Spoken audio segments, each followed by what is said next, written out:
Assalamualaikum, saya Yusrina dan hari ini saya nak huraikan tentang sumber alam iaitu air sebagai sumber minuman. Seperti yang kita tahu, air sangat penting dalam kehidupan seharian kita, terutamanya sebagai sumber minuman. Jadi bagaimana kita nak dapatkan air untuk dijadikan sumber minuman? Kita boleh mendapatkan air daripada kawasan tadahan air. Kawasan tadahan air adalah kawasan takungan air semula jadi. Di kawasan ini, air hujan dan aliran air akan mengalir melalui saliran, sungai, empangan, tasik, lautan ataupun memasuki sistem air bawah tanah. Di Malaysia terdapat dua jenis kawasan tadahan air untuk dijadikan sumber air minuman. Yang pertama, pengambilan air dan yang kedua, sistem empangan. Okey, pengambilan air adalah tapak punca air yang diambil daripada sumber air iaitu sungai, tasik, kawasan tadahan dan lain-lain untuk bekalan air minuman atau penjanaan hidroelektrik. Yang kedua adalah empangan.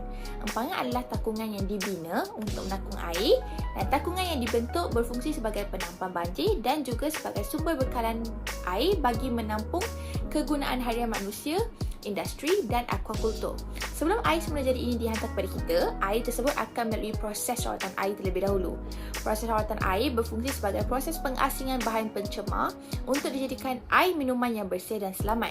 Pepejal terampai, bakteria, virus, kulat, bahan mineral serta bahan kimia akan disingkirkan semasa proses rawatan. Langkah-langkah ini adalah untuk menjamin kualiti air daripada proses rawatan sehingga proses penghantaran dan pengagihan air.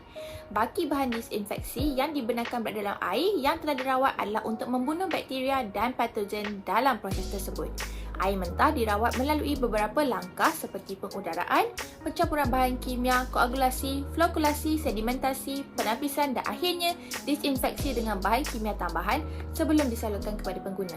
Terdapat dua jenis proses rawatan air berteknologi tinggi yang digunakan di Malaysia. Yang pertama adalah penjernihan moden menggunakan proses active flow.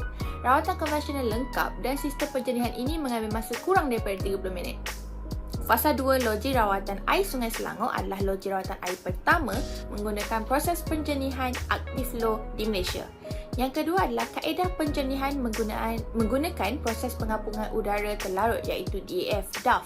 Sistem ini digunakan di kawasan yang kecil dan sesuai untuk merawat air mentah yang mempunyai warna dan kekeruhan yang rendah dan sangat berkesan untuk mengeluarkan kandungan bahan organik yang tinggi dari air. Loji rawatan air Wang Selanjung menggunakan teknologi ini sebagai mod operasi.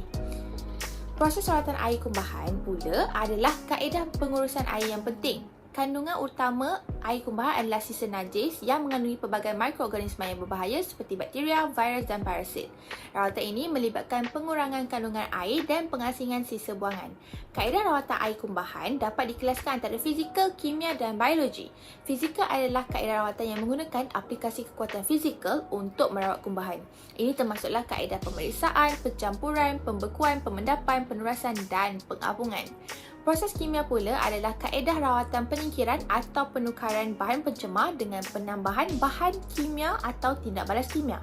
Proses biologi pula adalah kaedah yang digunakan untuk menghilangkan bahan pencemar dengan menggunakan aktiviti biologi.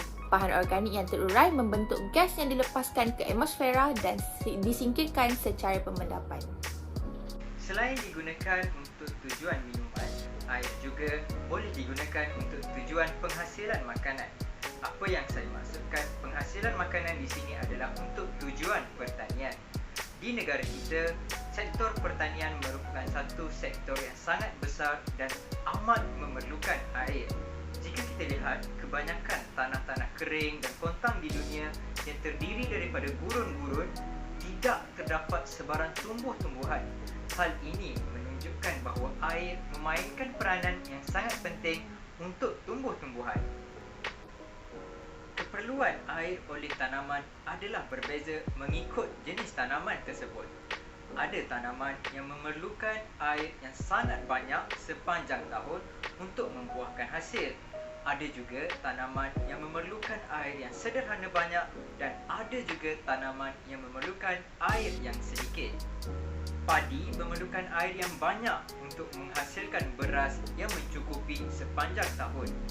Tanaman-tanaman seperti sayur-sayuran yang berdaun pula memerlukan jumlah air yang sederhana banyak, manakala tanaman buah-buahan dan juga getah memerlukan air yang sedikit untuk mengeluarkan hasil.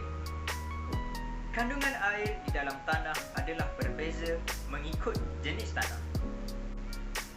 Tanah yang berlumpur mampu mengandungi ataupun menyimpan air untuk tempoh masa yang lebih lama dan mampu menampung lebih banyak air berbanding tanah yang berpasir yang mempunyai partikel yang poros dan tidak mampu menyimpan air. Bagi membolehkan tanam-tanaman untuk mendapatkan air yang mencukupi sepanjang tahun, manusia telah memanfaatkan sumber air ini dengan membina pelbagai jenis bentuk loji dan juga saliran untuk menakung dan membekalkan air kepada tanam-tanaman.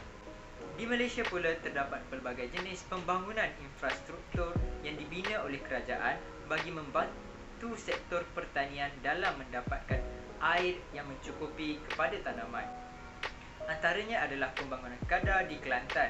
KADA adalah satu badan yang dikhaskan untuk mengawal nyelia air kepada tanaman padi di Kelantan. Terdapat juga sistem yang sama di Kedah yang mana dinamakan sebagai MADA, dan MADA berfungsi sama seperti KADA, iaitu mengalirkan air ke seluruh negeri Kedah bagi tanaman padi. Penggunaan air dalam perancangan bandar. Jadi satu contoh daripada perancangan bandar adalah penggunaan SPAH. SPAH adalah sistem penuaian air hujan. Jadi ingin disebutkan tentang perkara ini, SPAH telah lama pun digunakan. Jika anda duduk di satu kawasan kejiranan, pasti anda akan nampak satu tangki besar di atas bumbung rumah masing-masing. Jadi itulah SPAH, di mana tangki tersebut akan menyimpan semua air hujan yang telah terkumpul. Jadi apa yang pentingnya SPAH ini? Jadi yang pertama sekali adalah sumber bekalan air akan kekal mampan. Jadi penggunaan SPAH ini telah dikenali sebagai sumber bekalan air mampan. Ini kerana aktiviti ini adalah memelihara alam sekitar kita dengan tidak membazirkan air hujan. Jadi yang kedua sekali adalah mengatasi masalah bekalan air. Penggunaan air hujan dapat mengatasi masalah bekalan air di kawasan bandar. Jadi Malaysia bergantung kepada bekalan air dari empangan, sungai atau air tanah. Jadi dengan penambahan SPAH ini, maka kawasan kejiranan tidak akan susah mendapatkan masalah bekalan air. Jadi SPAH mempunyai 3 komponen, iaitu komponen kumpulan, komponen saluran dan komponen disimpan. Air hujan tersebut akan disimpan dan disalurkan untuk ditapiskan dan sebagainya, dan akan disimpan dalam tangki besar. Jadi yang terakhir sekali adalah bagaimana penggunaan air dalam menyejukkan bandar. Jadi pelbagai firma telah mengeluarkan teknologi di mana mereka mampu menapiskan udara menggunakan air. Jadi penggunaan penapis udara ini adalah sangat berguna bagi mendapatkan udara yang lebih segar, lebih bersih. Yang kedua adalah untuk menyejukkan.